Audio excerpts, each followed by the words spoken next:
Two people have been arrested so far from the July 5th protest that happened right here in front of the West Haven Police Department. The attorney of one of those arrested says that police are treading on dangerous ground, saying that this arrest is a direct violation of the First Amendment right. What the are you doing? This protest in July made headlines after a woman was seen driving a car through the crowd marching in the street toward the West Haven police station. The incident resulted in 3 protesters being arrested and 2 hospitalized. The woman behind the wheel has since been arrested, according to Mayor Nancy Rossi. But now, more than 5 months later, protesters that were present are just now being arrested. It looks like a witch hunt against protesters, where anyone who exercises their First Amendment rights in West Haven is potentially in danger. And that's repugnant. 2 people arrested, Nadia Vivar and Carlos Burgos, also known as Los Fidel. Vivar, arrested in December, is charged with breach of peace, interference with an officer, and assault of a public safety official. Her attorney says it seems West Haven police are coming after protesters. I have not actually seen what the accusations are. That being said, this entire process and the entire way that it's been handled has been highly irregular, very deficient, and completely reckless with her constitutional rights, and raises a lot of questions about how things are being run over there. Vivar shows paperwork from a private law firm asking Vivar for her insurance information after alleging she assaulted an officer during the July protest, an allegation she denies. I don't know, like it boggles my mind because I didn't expect that to happen, especially right before the holidays. It's still taking time to process, you know? When I spoke with Nadia, she seemed very shaken from the experience of being arrested, and she tells me that she only found out that she had a warrant out for her arrest when Manchester police came to pick her up, held her until West Haven police came to come get her. And that's when she claims things took a scary turn when a West Haven police officer tightened her cuffs so tight it left bruises. She even shows us pictures. They just told me that like the warrant was out that day and there wasn't anything else to be mentioned. And they never gave me a reason why they came up now, 5 months later, about the situation. Carlos Los Fidel Burgos is charged with unlawful assembly for the July protest. His arrest just this past weekend. Want to affect people, we need to affect their dollars. By shutting down the highway, we shut down their commerce, we shut down the economy. As you can see, he's been outspoken about police in general, but more recently, West Haven as well. But for the July 5th incident, he says he only showed up after protesters were arrested.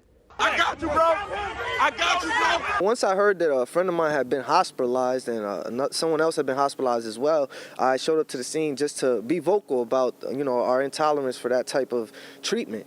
And when I got there, it was a bunch of people. There was a large presence. We were very vocal, but we weren't destructive. We weren't harassing anybody. We weren't doing anything wrong.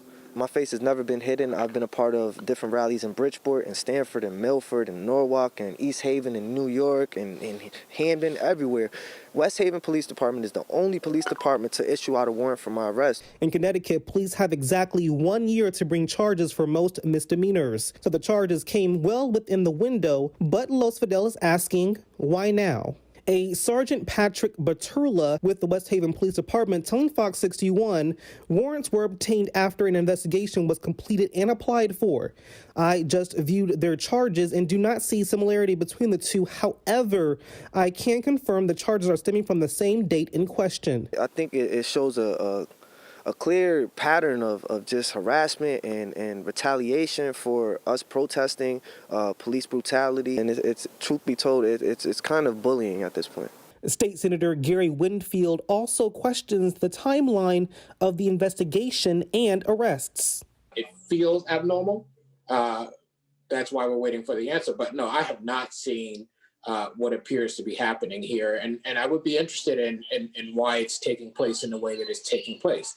Again, I hold out until I have the answers that there's a good explanation for it or a bad explanation. The point is we need an explanation. So I reached out to the mayor. I still haven't had an answer to my questions, but the mayor has indicated that she's working on it. Mayor Nancy Rossi spoke with Fox 61 by phone with what she knows so far. Cases at this point in time, I do not know.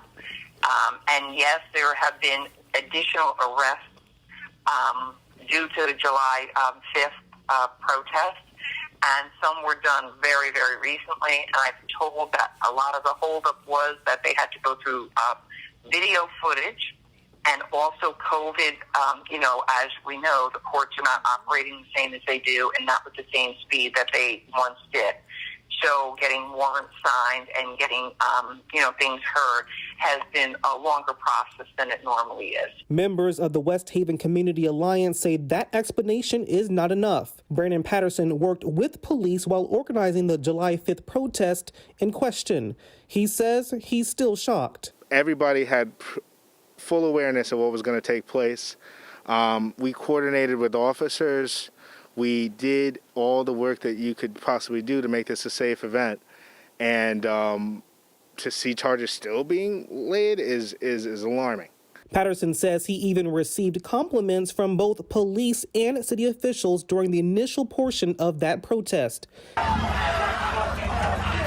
He says things only spiraled out of control after cars drove through demonstrators. Patterson says he doesn't want this concern to reflect the entire police department, saying he has seen good officers in West Haven, but those in charge need to be held accountable. These officers don't want to be labeled like this, that are working every day and interact with the community.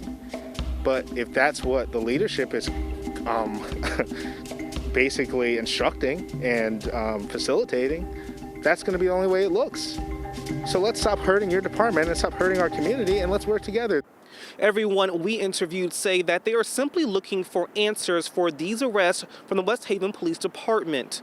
Los Fidel is currently seeking legal counsel from the ACLU of Connecticut, while Nadia Vivar is set to be in court sometime in March. But for now, we are in West Haven. Brian Ditlake, Fox 61 News.